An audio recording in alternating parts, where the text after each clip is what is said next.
Atos capítulo 5, do versículo 1 ao versículo 16, uma história que me desafiou muito durante essa semana. Foi uma experiência preciosa para mim. É com essa empolgação que eu venho falar com você hoje, com a empolgação de quem gastou tempo, de quem orou, de quem buscou de Deus possibilidades surpreendentes para um texto que é a princípio assustador, um texto que é a princípio antipático, é um texto que constrange. A primeira leitura desse texto é constrangedora, mas que eu me dei conta de que ele é maravilhosamente libertador, que essa narrativa, a despeito do constrangimento que a princípio nos cause, ela é surpreendentemente libertadora para a nossa caminhada de fé, para a nossa vida. Capítulo 5, do versículo 1 ao versículo 16, você pode acompanhar comigo a leitura. Eu leio na tradução contemporânea da Bíblia Sagrada. A mensagem diz assim: mas um homem chamado Ananias, com a conivência da esposa Safira, vendeu uma propriedade e guardou parte do valor da venda para si. Em seguida, entregou o restante aos apóstolos como oferta. Mas inesperadamente, Pedro lhe disse: Ananias, como você permitiu que Satanás o levasse a mentir ao Espírito Santo, escondendo parte do dinheiro da venda da propriedade? Antes de vendê-la, tudo era seu. Depois que a vendeu, poderia ter gastado o dinheiro como quisesse. Como foi cair nessa armadilha? Você não mentiu aos homens, mas a Deus. Assim que ouviu essas palavras, Ananias caiu morto. E todos os que ouviram a conversa ficaram apavorados. Em seguida, alguns jovens levaram o corpo e o sepultaram. Passadas não mais de 3 horas, chegou a esposa dele, sem saber o que havia acontecido, e Pedro lhe perguntou: diga-me, essa oferta foi o preço total da sua propriedade? Sim, foi esse o preço. Ela respondeu. Pedro prosseguiu: o que a levou a ser conivente nessa conspiração contra o Espírito do Senhor? Os homens que sepultaram seu marido estão para chegar e você será a próxima. Mal ele pronunciou essas palavras, ela caiu morta. Quando os jovens chegaram ao lado do corpo do marido,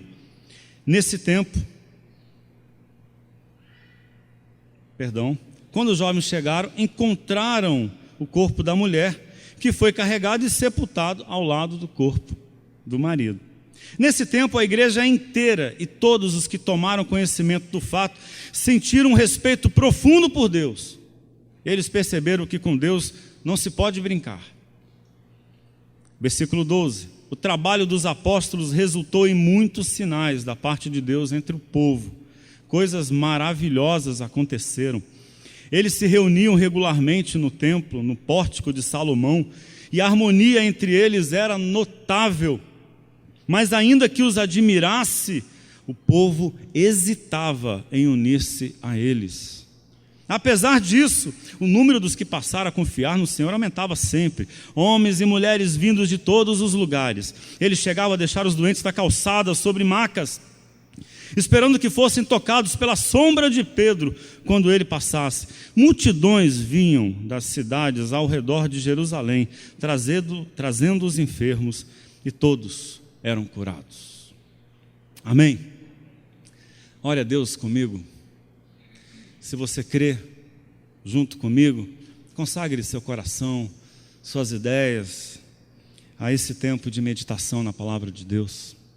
Senhor, nós queremos que o nosso coração seja mais sensível do que às vezes ele fica, por dispersão, por desinteresse até, por dureza, por arrogância. Muitas vezes a gente é assim, e essa é a nossa tragédia, e é por isso que a gente precisa de do culto, da igreja, da reunião dos irmãos, esse espaço em que a gente é devolvido à experiência de ouvir, que a gente volta a ouvir, que a gente volta a meditar, que a gente se dispõe a aprender.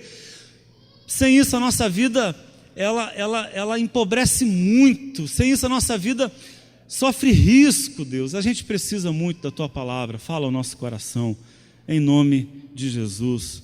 Amém. Amém.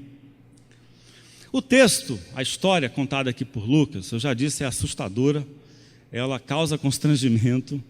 Ela é antipática. Não foi apenas para você que leu. O texto também nos diz que foi essa experiência que as pessoas tiveram quando souberam do acontecimento ou quando presenciaram o acontecimento da morte de Ananias e Safira, numa condição estabanada, desencontrada, numa condição feia, de engano, de mentira. E o texto deixa vazar, mesmo não dizendo literalmente, que Ananias e Safira morreram porque mentiram para Deus. O texto não diz que Deus tirou-lhes a vida. O texto não fala literalmente que Deus os matou, que Deus assassinou essas pessoas por causa da mentira. Mas o texto deixa vazar, deixa nas entrelinhas essa compreensão. Essa compreensão ela vagueia por aqui, né? Ela flutua no texto. E é uma compreensão que a gente corre o risco terrível de acompanhar. Nós corremos o risco horroroso de acreditar que esse é um jeito de Deus agir, matar pessoas inadequadas.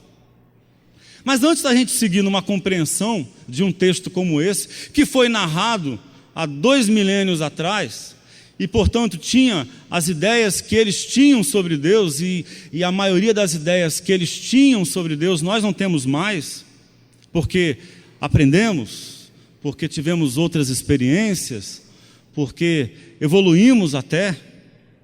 Então, antes da gente acompanhar essa compreensão, e eu de antemão aviso que ela é dispensável, é totalmente dispensável acreditar em um Deus que faz o mal, acreditar em um Deus maligno, em um Deus que tira a vida. Então, antes da gente embarcar nisso, nós temos que fazer algumas perguntas importantes.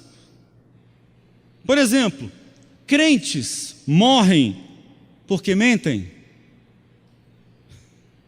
Você está bem aí, não está? Não morreu, né? Nunca mentiu? Morrem por viverem uma mentirosa devoção a Deus. Crente morre porque na devoção a Deus ele foi hipócrita, ele fez parecer mais do que era, ele fez parecer mais correto, justo do que era realmente. Crente morre por causa disso. Deus mata quem mente. Quem de nós sobreviveria? Mas não apenas. Jesus também nos ensinou a fazer perguntas para entender melhor quem é Deus, ou quem é o Deus que Ele veio nos apresentar. E Ele nos ensinou a fazer essas perguntas comparando Deus a um pai amoroso. Lembra o que Ele dizia? Se vocês sendo maus, vocês pais sendo maus, fazem coisas boas aos seus filhos, ainda mais Deus lhes dará o Espírito Santo a todos vocês, a todos que pedirem. Foi Jesus que nos ensinou a fazer esse raciocínio libertador. E aí há outras perguntas. Por exemplo, um pai mata seus filhos quando mentem? Só se for um diabo, um cão. Um pai que faz isso com o filho porque ele mentiu. Quando 2 filhos se juntam para esconder uma verdade, que temem que o pai chegue a saber, já viram isso em algum lugar? Os irmãos se juntarem, confabularem, né? Eu não conto o que você fez, mas você também não conta aquilo que você sabe. Você já viram isso em algum lugar?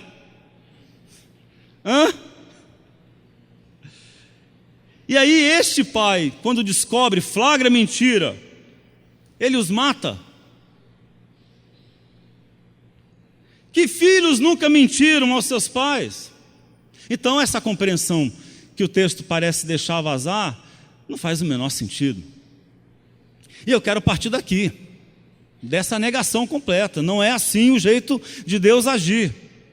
Não creio que Deus matou Ananias e Safira. Não sei o que os levou à morte. Foi trágico o que aconteceu ali. Mas não foi Deus que matou. Não o Deus que Jesus me revelou. Ora, à época, quem contava as histórias tinha uma ideia de Deus, que nós não temos, desde Jesus. Que ideia as pessoas tinham de Deus? Que tudo que acontecia na vida era obra de Deus. Tudo, coisas boas ou coisas más, foi Deus quem fez. Deus sabe o que fez, e isso é com Ele, há um propósito, há de ser revelado, mas nós não cremos nisso.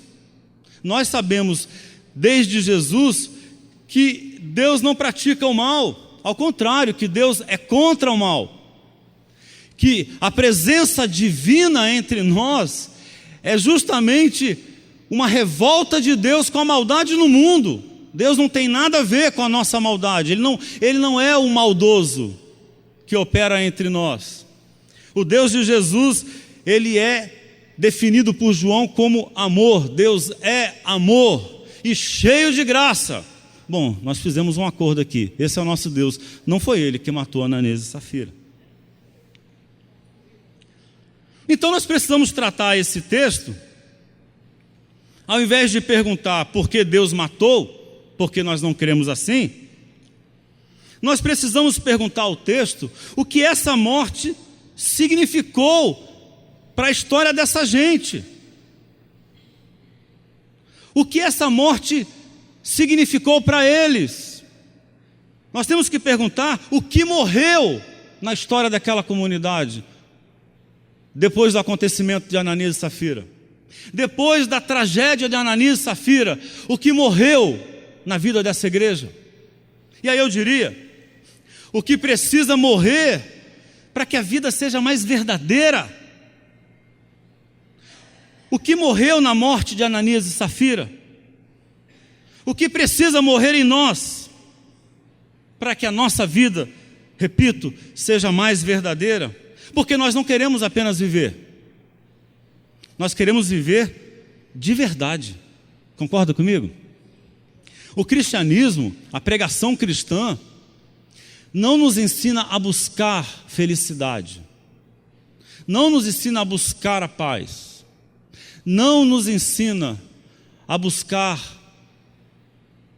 o amor. Não. A pregação cristã, e esse é um destaque, é um distintivo, ela nos ensina a buscar a felicidade de verdade, a fugir das ilusões, a fugir dos enganos, dos fingimentos, dos artifícios. Essa é a pregação cristã, felicidade de verdade, a buscar o amor de verdade, a buscar a paz de verdade, não um jogo de auto-engano. Do que vale a gente experimentar algo que a gente chama de amor e aquilo só é engano, é só de fachada, é só para fazer parecer? Do que vale isso? Portanto, essa é uma história que nos ensina esse caminho. A gente tem que olhar para esse texto e perguntar com coragem o que é que morreu aqui na história dessa igreja, para que eles experimentassem mais verdade. Eu não estou falando de conteúdo, eu tenho a verdade, eu estou falando de vida íntegra, vida verdadeira, vida que não se esconde em fantasias, em auto-engano, de gente que quer uma fé verdadeira e não delírio, e não fazer de conta que tudo é bom e maravilhoso, mas uma vida de verdade. E aí eu quero sugerir duas respostas para abençoar o coração de vocês. Primeiro, morreu a sedução por uma imagem irretocável. O que morreu para aquela igreja na tragédia de Ananias e Safira? Morreu a paixão por cuidar de uma imagem mais do que se cuida do coração. por cuidar da aparência mais do que se cuida das relações. Por cuidar daquilo que os outros veem em nós, mais do que aquilo que está em nós. Morreu a sedução por uma imagem irretocável. Eu acho curioso no texto, e acredito que você também vai concordar comigo. Essa é uma história feia, habilmente colocada ao lado de uma história linda. Essa é uma história horrorosa, já disse, constrangedora, estrategicamente, eu acredito, colocada pelo narrador ao lado de uma história de tirar o fôlego, linda, maravilhosa. É uma história mesquinha ao lado de uma generosa. Uma história de egoísmo colada em uma história de bondade. Porque a gente acabou de ler uma descrição única, que eu saiba, de uma gente que criou uma comunidade alternativa, radicalmente alternativa. Eles vendiam tudo o que tinham e traziam para os apóstolos para que eles administrassem e dividissem entre todos igualmente, de forma que ninguém tivesse falta, ninguém tivesse carência, ninguém tivesse necessidade. É uma história tão bonita que a gente se assusta com ela, se sente pequeno diante dela. Aí, em seguida, Lucas cola ao lado dessa história uma coisa feia, estranha, ruim. Ele coloca do lado da doçura a amargura e nos apresenta a uma experiência agridoce com a vida. Talvez porque Lucas queira nos acordar de um sono terrível, a ilusão de que um bom projeto, abençoado por Deus, bonito e ungido, seja isento de maldades. Essa ilusão que nos rouba o fôlego tantas vezes, essa ilusão que nos atrapalha de amadurecer, de crescer, de viver de verdade, de que se um projeto é bom, ele não pode ter problemas, se um projeto é bom, ele não pode ter ineficiência, desencontros, tropeços, erros. Os discípulos até poderiam vir acreditando que não havia espaço para maldade entre eles, sabe esse orgulho? A nossa igreja, essa igreja é diferente dessas outras todas, que brigam por poder, que disputam proeminência, né? Essas igrejas todas que estão por aí, a minha vida, a minha família que é boa. E aí, eles até poderiam acreditar nisso, poderiam vir acreditando, porque até aqui tudo o que acontecia com eles era bom demais, só coisa bacana, até a tribulação terminava em êxito. Primeira tribulação que eles tiveram terminou numa reafirmação de fé, tudo estava indo de vento em popa, até Ananias e Safira, mano. Até esse casal malévolo na história, até essa experiência com a maldade entre eles. A partir daqui, não dá mais para acreditar, não dá mais para se enganar. Nós não somos assim tão melhores do que todos os outros. Nós não somos assim tão bons. Nós somos gente. Morreu naquele dia a imagem polida de uma igreja triunfante. Nós precisamos ser lembrados disso, para cair na real, para botar o pé no chão, para viver de verdade. Precisamos ser lembrados de que um projeto não deixa de ser bom por causa das maldades, ou por causa dos maldosos. Um sonho, um projeto, uma vida, não deixa de valer a pena por causa dos tropeços. Essa história precisa nos lembrar disso, precisa morrer em nós essa ingenuidade, esse delírio. Até porque um projeto sem maldades e sem maldosos é um delírio desumano, ele não existe, é uma farsa, é um esquema, ele está costurado com artifícios. Na hora que um desses artifícios não funcionar e vem à tona a verdade, todo mundo descobre que há maldade ali, que há erro, que há vergonha, que há tropeço, que há desencanto.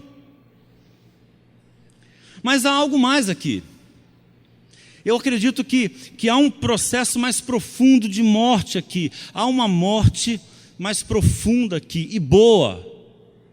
É claro que eu não falo a morte de duas pessoas, mas nessa experiência trágica, outra coisa morreu neles. Morreu neles uma ideia perigosíssima. Porque se nós viermos acompanhando o texto, nós vamos nos dar conta de que o pecado de Ananias e Safira não foi o de desonestidade financeira. Não é que eles roubaram, é que eles fizeram parecer o que eles não viviam. Foi esse o pecado deles. E Pedro deixa isso muito claro, não é que eles tinham que dar tudo que tinham, tudo que possuíam. Não é que eles estavam obrigados a vender o que possuíam e entregar tudo. Eles não precisavam. Pedro fala, vocês não precisavam fazer isso.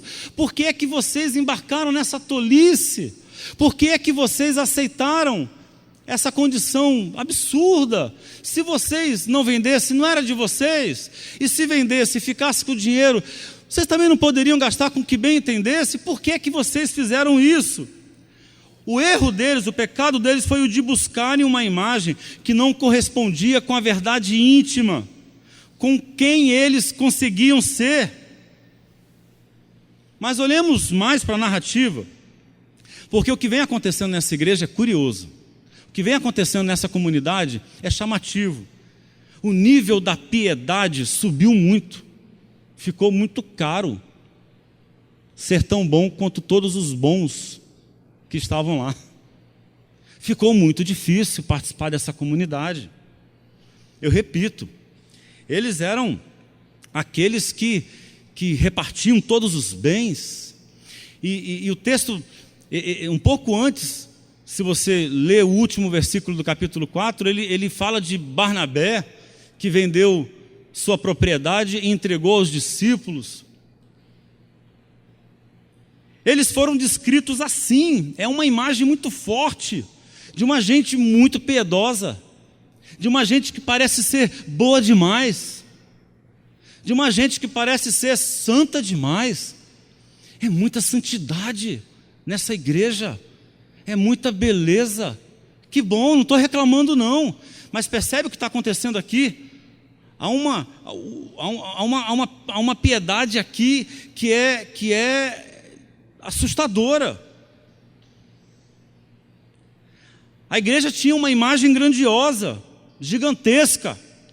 Eu diria que tão sublime, santa e gloriosa, que se tornou acima da capacidade humana. É como eu vejo esse texto. Eles pareciam tão bons que aquilo se tornou inalcançável para Ananias e Safira, por exemplo.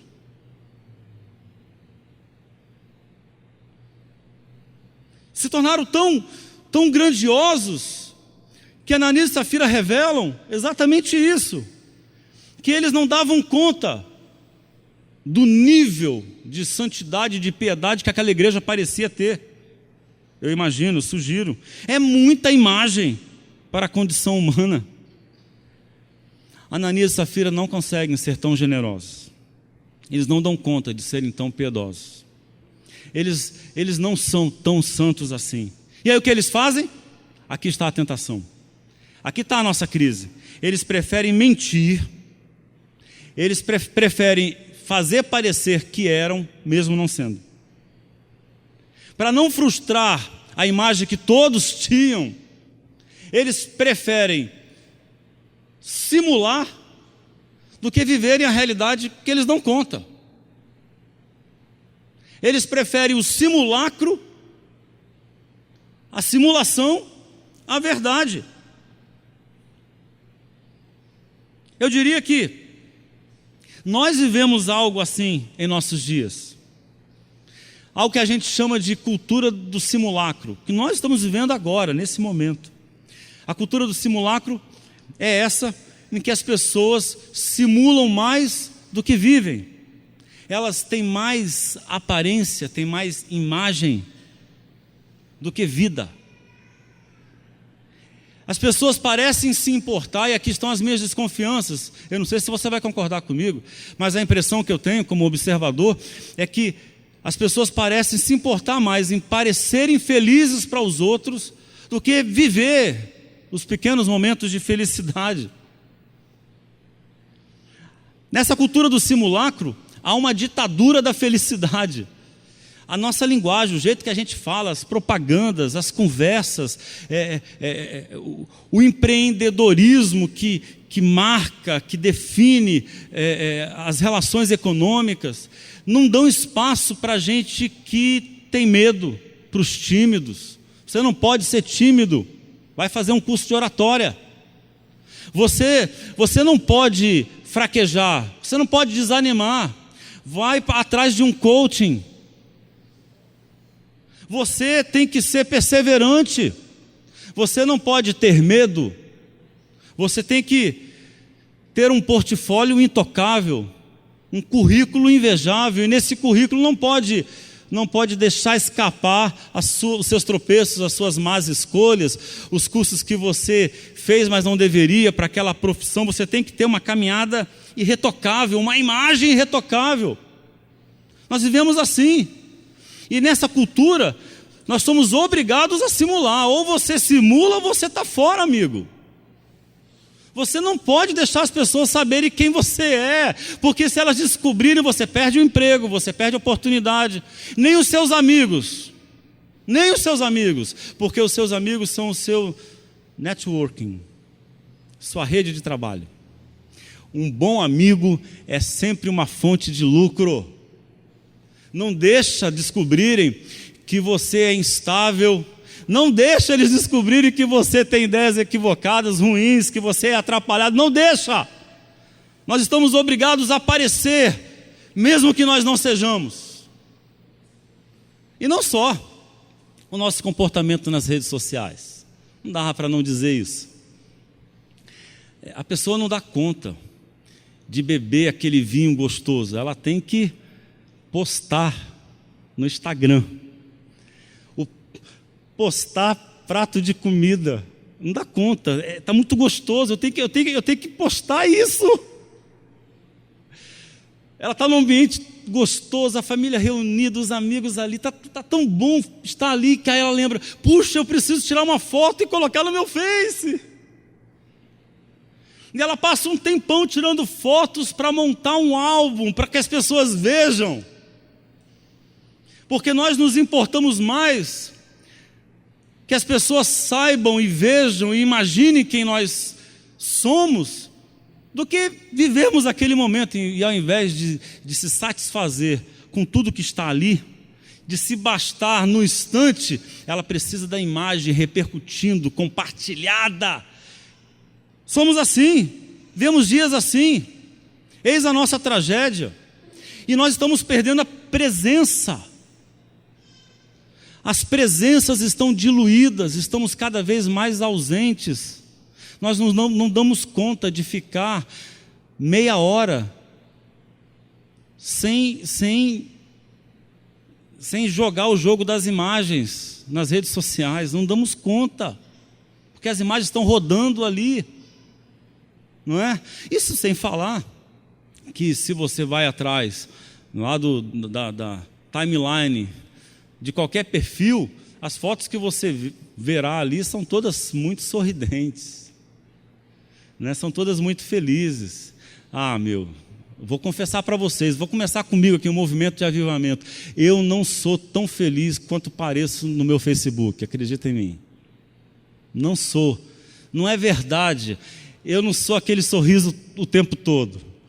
Eu não sou daquele jeito.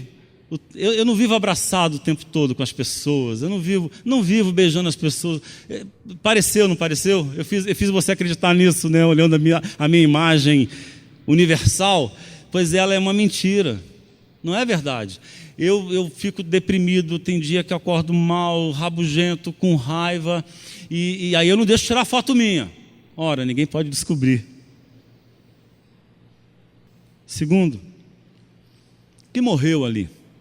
Morreu a pretensão de que a vida seja simples e fácil. Eu gosto muito do último parágrafo dessa história e de uma observação, porque ela é nova na narrativa. Se você vem acompanhando a leitura comigo, nós já estamos no capítulo 5, se você vem acompanhando desde o início, é uma novidade isso aqui.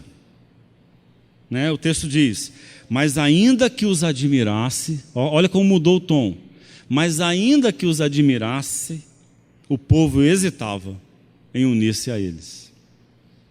Foi a primeira vez que se fez uma afirmação menos imagética, menos propaganda, menos anúncio, uma imagem de mais densidade. É a primeira vez. É uma observação nova. Até aqui, eles vinham sendo descritos como irresistíveis. Esse pessoal estava poderoso demais. Cá para nós, para ser de verdade. Eles estavam uma potência. Pedro prega no dia de Pentecostes e milhares aderem à fé. A impressão que eles têm que todo mundo que estava ali não conseguiu dizer não. Prega depois na cura do paralítico da Porta Formosa, lembram? E outros milhares chegam. Lucas afirma que todo dia chegava gente. Ok, esses números aqui não são para serem levados a sério. Imagina, você não tem sistema de som, você não tem um auditório que caiba aquele número de pessoas, 5.000 pessoas. São números que são muito mais significativos, da abundância de gente, muita gente. Mas é o que eles são. Tudo vai de vento e popa, tudo dá certo, tudo é maravilhoso. Eles são gulosos, estão engolindo o mundo, bons demais. Eles eram irresistíveis, promissores, pareciam impecáveis, poderosos, a melhor vida que alguém podia querer, a melhor igreja, o melhor projeto que alguém poderia desejar para si, até a tragédia de Ananias e Safira. Até o flagrante de mesquinharia, hipocrisia e perversidade entre eles. Até a morte trágica do casal. Morreu ali também um ambiente fácil e irresistível dos discípulos. E eu vou repetir, a afirmação é categórica. Eram admiráveis, mas passou a dar medo ser um deles. Era uma gente digna, mas passou a ser difícil se tornar um deles. E aí eu diria o seguinte: a fé cristã se revela aqui mais complicada do que gostariam os simplistas. Eu não dou conta dessa história de que a vida é simples. Quem quer viver bem precisa descobrir um caminho de simplicidade. Isso é outra coisa. Você tornar o seu trato com a vida mais simples. Mas dizer que a vida é simples, acorda aí, mano. Acorda aí, queridão. A vida não é simples não, é difícil, é complicado. Lembra das confusões de ideias, dos sentimentos atrapalhados que você já passou? Lembra dos conflitos que você já lidou? Simples? Foi simples a última briga que você teve com o maridão? Foi simples o último desencontro com a filha? Foi simples o último desencanto no ambiente de trabalho, em que alguém puxou o seu tapete? Foi simples a última vez que alguém te decepcionou? Vamos combinar, a vida é difícil, porque é incerta, frágil, fugaz, escapa entre os dedos. Porque na vida nem tudo o que queremos é possível. E muito do que vivemos sequer foi a nossa escolha. Porque a vida, ela é inexoravelmente relacional. Mas se relacionar com o outro, a quem nem compreendemos bem, é uma cansativa e interminável tarefa. Viver é difícil porque dói. Dói viver. A gente adoece, cansa e desanima com mais frequência do que gostaria. Dói porque aqueles a quem amamos morrem e deixam um vazio insuportável no lugar. Viver não é fácil. Dói porque não realizamos tudo o que sonhamos. Viver de verdade, sem delírio, sem fazer parecer outra coisa, é difícil. Eu escrevi um poeminha no Twitter que hoje o Facebook me lembrou. Feitos de pó e palavras, argila que imagina, em pé cambaleamos desejantes e tombamos anoitecidos, quase mortos. Por um triz recomeçamos.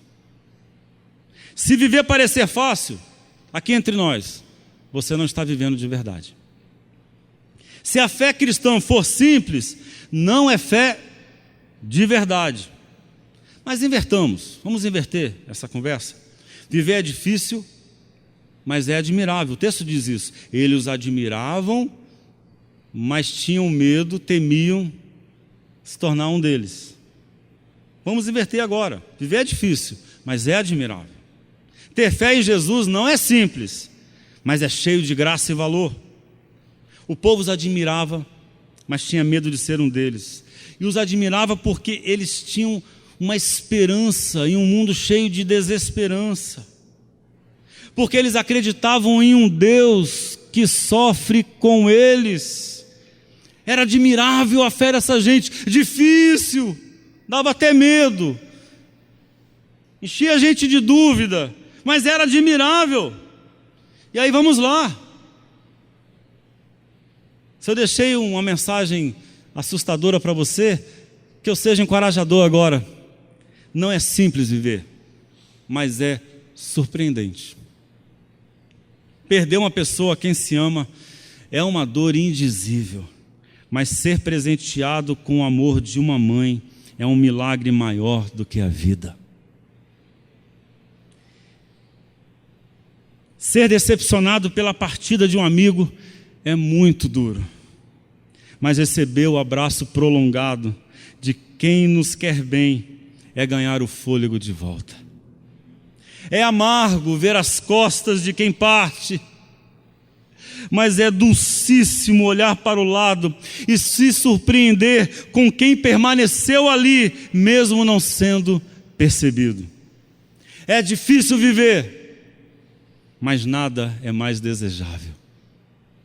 Não é fácil a fé em Jesus, mas enche a vida de dignidade. Você quer ficar em pé junto comigo?